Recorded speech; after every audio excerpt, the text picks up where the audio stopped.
अभिवादन स्वीकार कीजिए ब्रजेश मिश्रा का। और आप देखना शुरू कर चुके हैं द डिबेट। बहनों भाइयों, उत्तर प्रदेश में अधिकांश सीटें जीतने की और उत्तर प्रदेश में सत्ता आने की मास्टर की क्या है, कुंजी क्या है, कभी आपने इस पर विचार किया?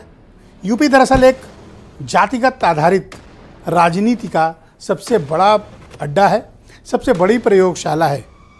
और दो कम्युनिटी ऐसे हैं, अगर इनका साथ मिल जाए तो कोई भी पार्लियामेंट जीत सकता है और कोई भी उत्तर प्रदेश में लखनऊ के में कब्जा कर सकता है।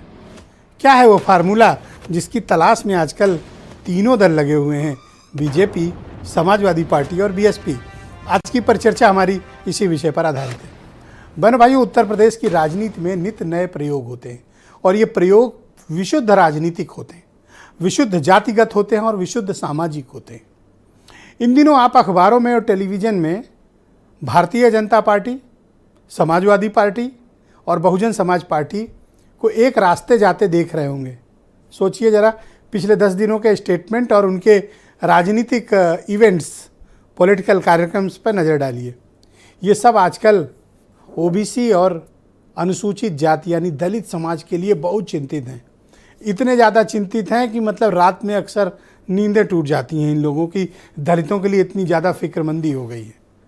और ये फिक्रमंदी सिर्फ एक पार्टी की नहीं है, बल्कि ये तीनों जो बड़े स्टेक होल्डर्स हैं उत्तर प्रदेश के भीतर, इन तीनों में बहुत बेचैनी है। बेचैनी किस बात के लिए है? सबसे खास निशाना है scheduled caste vote bank. Uttar Pradesh में ये आकलन है कि 20 से 22% का ये वोट शेयर है इनका, 20 से 22%। कभी इस पर बहुजन समाज पार्टी की एक तरफा पकड़ होती थी और उसके पहले कांग्रेस की हुआ करती थी। उसको छीना किसने? बीएसपी ने कांग्रेस से। अब उस पर स्ट्रांग होल्ड है। लेकिन पिछले 4 चुनाव से बहुजन समाज पार्टी का ग्राफ 2012 से वर्टिकली नीचे आ रहा है, पिछले 12 सालों से। और वो इतना नीचे आ गया है कि अब 12.5% के वोट शेयर पे खड़ा है। इस वोट शेयर का अधिकांश हिस्सा अब रूलिंग पार्टी यानी भारतीय जनता पार्टी और अपोजिशन का सबसे बड़ा दल समाजवादी पार्टी की निगाह इस पर लगी हुई है। बीजेपी सामाजिक न्याय सप्ताह चलाने जा रही है और बीजेपी में दलितों की बहुत चिंता हो रही है। लालजी प्रसाद निर्मल अंबेडकर महासभा के अध्यक्ष, इनको एमएलसी के लिए नॉमिनेट किया गया है। बहुत चिंतित है बीजेपी दलितों को लेकर। और समाजवादी पार्टी की चिंता कुछ ज़्यादा है, वो कुछ अधिक चिंतित हो रहे हैं। और मान्यवर कांशीराम की मूर्ति का अनावरण करने के लिए आज अखिलेश यादव कांग्रेस के गढ़ रायबरेली चले गए, जहां वो प्रत्याशी भी नहीं उतारते हैं सोनिया गांधी या गांधी फैमिली से जो भी लड़ता है उसके खिलाफ। आजकल अमेठी और रायबरेली अखिलेश यादव के टारगेट में है और उस पर से भी शेड्यूल्ड कास्ट कम्युनिटी की पॉलिटिक्स, ओबीसी की पॉलिटिक्स उनका कोर है। स्वामी प्रसाद मौर्य ने रायबरेली में ये कार्यक्रम रखा। स्वामी प्रसाद, इंद्रजीत सरोज, ये सब ऐसे लोग हैं जो मान्यवर कांशीराम के शिष्य थे और उन्हीं के शिक्षा दीक्षा पर, उन्हीं के राजनीतिक कार्यक्रमों के जरिए ये सब उभर कर उत्तर प्रदेश की राजनीति में बड़ा नाम बने। तो स्वामी प्रसाद मौर्य ने ओबीसी और शेड्यूल्ड कास्ट समाज की कमान को समाजवादी पार्टी की तरफ लाने की कोशिश शुरू कर दी है। उसी कड़ी में उन्होंने मान्यवर कांशीराम की मूर्ति का अनावरण रखा रायबरेली में, एक डिग्री कॉलेज में। पुराने दिनों को याद कर रहे हैं और पूरी समाजवादी पार्टी की OBC leadership, scheduled caste leadership, सबको ये बताने के में लगी हुई है और शेड्यूल्ड कास्ट कम्युनिटी को ये समझाना चाहती है कि उनके लिए अब अखिलेश यादव ही विकल्प हैं। क्या ऐसा है? ये इसका फैसला आने वाले वक्त में होगा।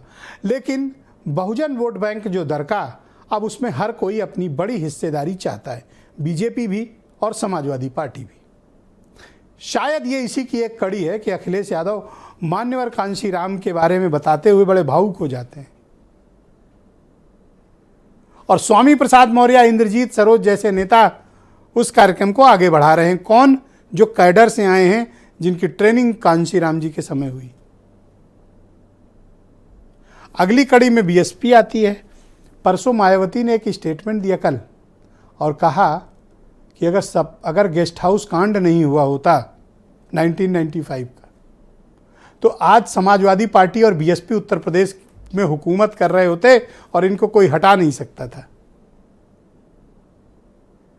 यानी वो भी क्या याद कर रही हैं? अपने ही दौर को। और वो कहती है कि दलितों का भला कभी समाजवादी पार्टी कर नहीं सकती, बीजेपी दुश्मन पार्टी है, सिर्फ बीएसपी ही विकल्प है। लेकिन क्या वाकई में ऐसा है? और ऐसे में कांग्रेस और दूसरे दलों की क्या भूमिका है?